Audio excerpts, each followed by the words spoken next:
안녕하십니까. 카이스트 총장 이광영입니다. 네, 대전환 시대의 지식자산 전략 말씀드리겠습니다. 말씀드린 순서는 처음 지식자산에 대해서 간략하게 이야기를 하고, 그 다음에 지금 대한민국이 처한 상황에서의 IP 분야의 기회와 도전, 그리고 세 번째는 지식자산 전략, 그리고 네 번째는 우리의 비전에 대해서 이야기하도록 하겠습니다. 우리 다 알다시피 지식자산이라는 것은 우리 인간이 만들어낸 아주 창의적이고 정신적인 창의적인 산물입니다. 그래서 이 아이디어에 대해서 법으로 배타적인 사용권을 제공하는 것이죠. 그래서 산업재산권 분야로 보면은 특허권, 디자인권, 상표권 이런 것들이 있고요. 실용신앙권. 저작권에 대해서는 저작권과 저작인 인접권 등이 있습니다. 그리고 신지식자산권, 새로이 대두되는 저작권으로는 지식자산으로는 첨단산업재산권, 산업저작권, 정보재산권 등이 있습니다. 그럼 지식자산의 발전 과정과 산업혁명의 관계를 좀 보도록 하겠습니다.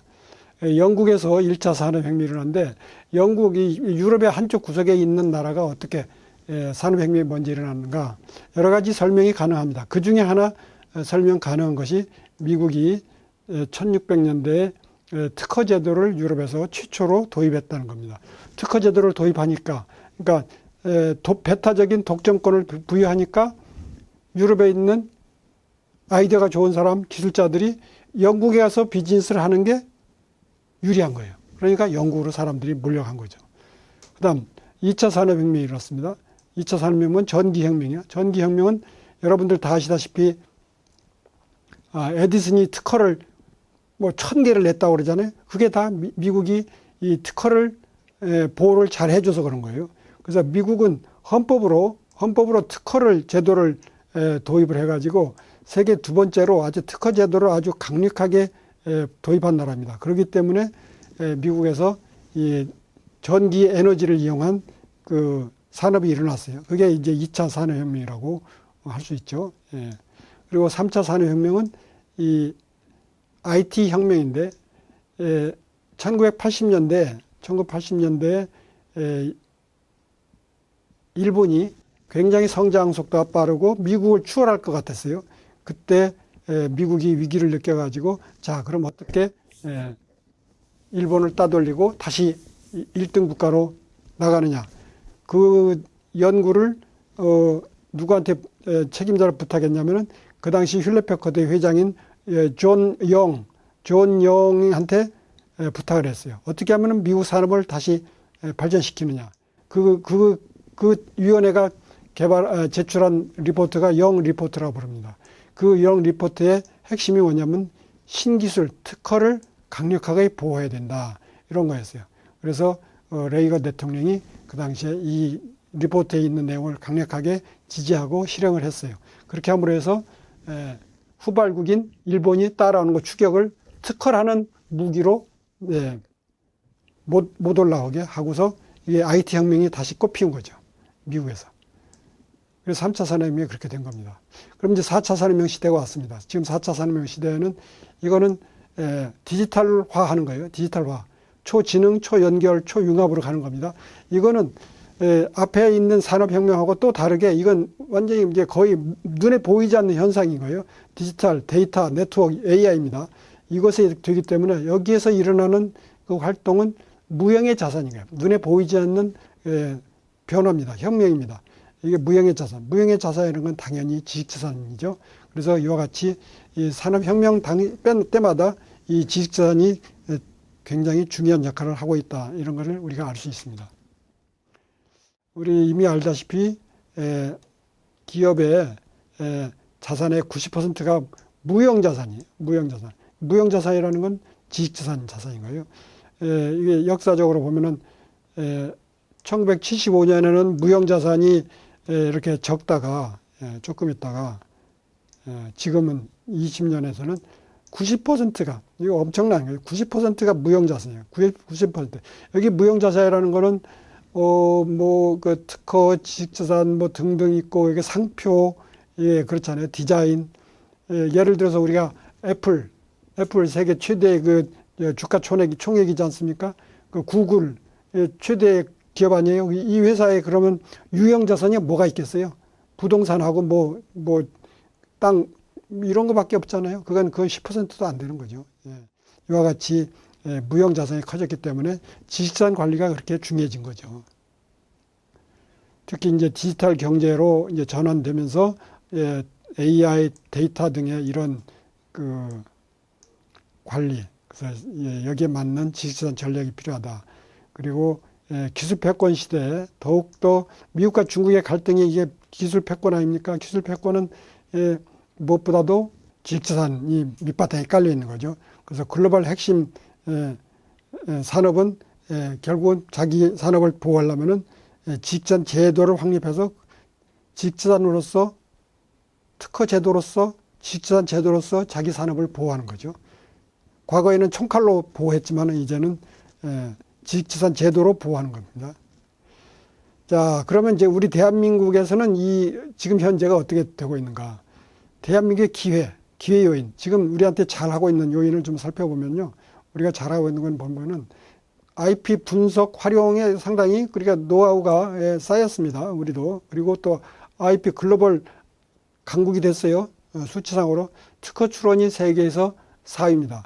PCT 특허 출원이 세계 4위예요. 그러니까 4위라고 하면 중국, 미국, 유럽, 일본 다음이죠. 그러니까 유럽에 있는 나라들을 하나로 치니까 바로 이제 그렇게 된 거예요. 예. 그리고 IP 관련 재판 인프라도 많이 개선됐어요.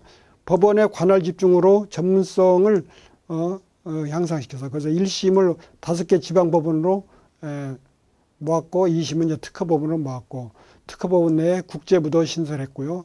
또 IP 보호를 위해서 손해배상 현실화를 위해서 특허법 개정돼서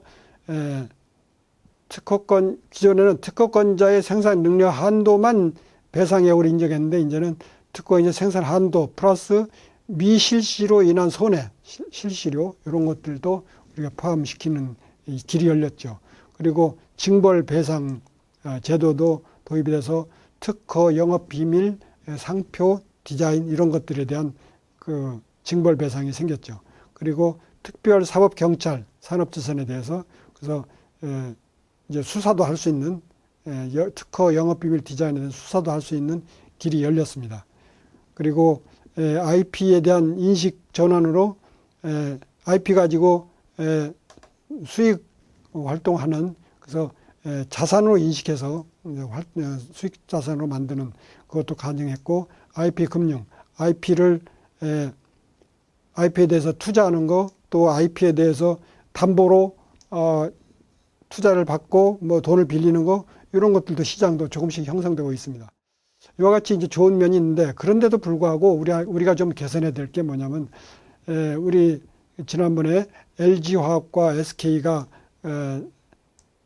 다툰 걸 우리 다 기억하시죠? 이렇게 LG가 다퉜는데 배터리 때문에. 근데 이걸 한국 회사들이 미국 가서 한 거예요. 미국 가서 붙은 거예요.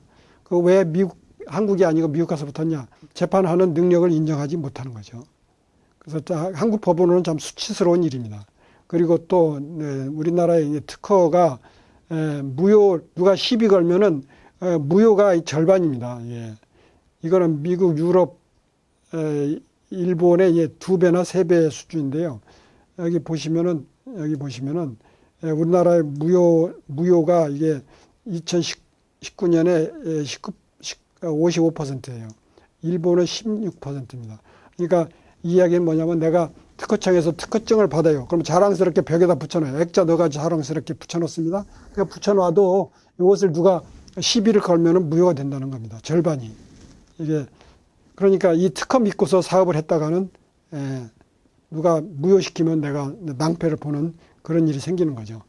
이거는 이게 원인이 뭐냐면은 특허를 좀 더 깐깐하게 해서 특허를 발행을 해야 되고 또 이 특허를 처음 만들 때 특허 기술할 때 잘 써야 되고 또 일단 특허를 주면은 그 특허를 보호하려고 법원에서도 노력을 해줘야 되고 그런 거죠. 예, 여러 가지 요소가 이게 결합이 돼서 이런 일이 생긴 겁니다. 그리고 이 지식재산 보호 수준을 스위스의 IMD라는 그 경영대학원에서 봤더니 혁신 그 성장에 큰 우리나라는 저해 요인이다. 이걸 알게 됐어요. 지식재산 보호 수준을 봤더니 63개국 분석했는데 한국이 37위예요. 근데 놀라운 건 중국이 36입니다. 중국보다도 우리나라는 특허 보호가 지식재산 보호가 약한 나라예요. 낮은 침해 손해배상에 손해배상이 너무 작아요. 그리고 소송을 2, 3년 해요. 소송을 2, 3년 하고 이제 승소해도 평균 6천만 원 받아요. 그러니까 이게 특허 침해 당하면은 참 한심한 거죠. 예. 이런 걸 우리가 고쳐야 됩니다. 그리고 또 특허 심사가 앞에서도 얘기했듯이 불량 특허가 많아요. 예. 특허에 대해서 시비를 걸면은 무효가 되는 경우가 55%라는 얘기죠. 이게 원인이 여러 가지인데 그 중에 하나가 심사가 부실한 거예요. 심사가 왜 부실하냐면은 이 심사관 1인당 너무 많은 건을 해요. 그러니까 우리나라는 190건을 해요. 다른 나라를 보면은 예를 들어서 여기 처리 기간을 보면은요. 우리나라는 103개월, 104개월인데 다른 나라는 좀 더 오래 붙잡고 있잖아요. 오래 하는 게 이게 오래 있으니까 답답하다고 할 수도 있는데 신중하게 하는 겁니다. 그리고 또 이 한 건당 투입하는 시간도 보면은 우리나라는 124시간 투입하지만은 다른 나라들은 훨씬 더 많은 시간을 이렇게 합니다. 자, 그래서 이제 지식재산 전략, 우리가 이제 어떤 전략으로 가야 되는가? 이건 4개로 요약을 해서 말씀드리도록 하겠습니다. 그러니까 과거에 제가 그 영국에 특허 보호 제도가 생겨서 영국에 우수한 기술자들이 모여들고 영국에 산업혁명이 일어났다. 미국의 특허 보호를 하니까 특허가 활발하게 출원이 되고 그래서 미국의 2차 산업혁명이 일어나서 전기혁명을 일으켰다. 또 3차 산업혁명은 또 특허 보호, 그래서 일본의 추격을 물리치고 IT 혁명을 일으켜서 미국이 지금 잘 나가고 있다. 이렇게 했지 않습니까? 이 논리는 지금도 그대로 유효합니다. 지금도 그대로 드는 거예요. 그래서 우리나라도 이 특허를 잘 보호하면은 그 특허를 출원하는 사람들이 많아지고 그러면 그 특허를 출원했으니까 그 비즈니스를 하고 거기서 또 많은 일자리가 생기고 산업이 활성화되고 그런 특허 선순환에 이런 이제 생태계가 만들어지는 거예요. 그래서 이런 특허 보호하는 것이 굉장히 중요하다.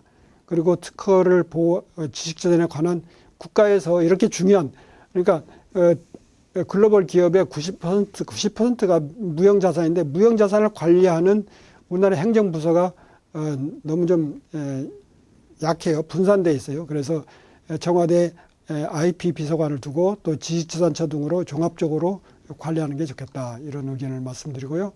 그리고 디지털 시대에 맞는 지식재산 제도를 업그레이드해서 이 AI, 빅데이터 등 이런 첨단 기술 관리에서도 우리가 우리는 이 분야에 앞서가 있기 때문에 이걸 권리를 주장할 필요가 있다. 그리고 국가 전략을 수립할 때도 IP에 관한 빅데이터를 이용해서 R&D 방향도 정하고 우리나라가 어떤 기술에서 부족한가, 그 공백 기술이라고 불러요. 그런 것들은 우리가 어떻게 개발할 것인지도 이런 것. 이걸 공백 기술, 우리가 없는 거는 어떻게 알 수 있냐면은 이 IP를 분석하면 그걸 알 수가 있어요. 우리가 꼭 필요한 거, 이런 것들은 어떤 것인지를 우리가 이 IP 빅데이터를 이용하면은 이걸 찾아낼 수 있죠. 그리고 국가 전략에서 중요한 그 예측 기반 기술 보호, 그리고 인력 유출 방지, 그리고 특허 장벽을 어떻게 회피할 수 있고, 그리고 또 그걸 무효화시켜서 어떻게 우리나라 산업을 성장시킬 수 있지, 이런 전략을 우리가 IP를 분석함으로써 할 수 있다 이거죠. 그리고 IP 활용해서 대학에서 창업도 할 수 있고 또 IP 금융을 활성화시켜서 또 투자가 많이 이루어지게 이런 것들을 해야 되고, 세 번째는 또 혁신을 뒷받침하는 IP 보호 환경이 필요합니다. 그래서 지금 현재 특허를 침해한 사람이 이제 증거를 제출 안 하고 거부하면은 좀 제재가 좀 약합니다. 지금. 그럴 때 지금 현재 특허청에서 추진한 것이 한국형 증거 수집 제도를 만드는 거예요. 그래서 강화하는 거예요. 그래서 불이익을 주는 거예요.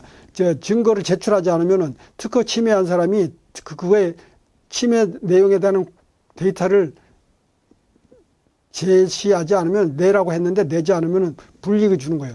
지금 그 침해한 사람들은 대체로 이건 영업비밀이기 때문에 낼 수가 없습니다라고 이게 핑계를 대는데 그렇게 하면 불이익을 주는 그런 방향으로 이것이 개선돼야 된다. 그런 말씀드리고요. 또 업무에서 회사에서 일하는 사람이 저작권을 이제 저작권을 했어요. 그 저작권을 기본적으로 창작자에게 가야 됩니다.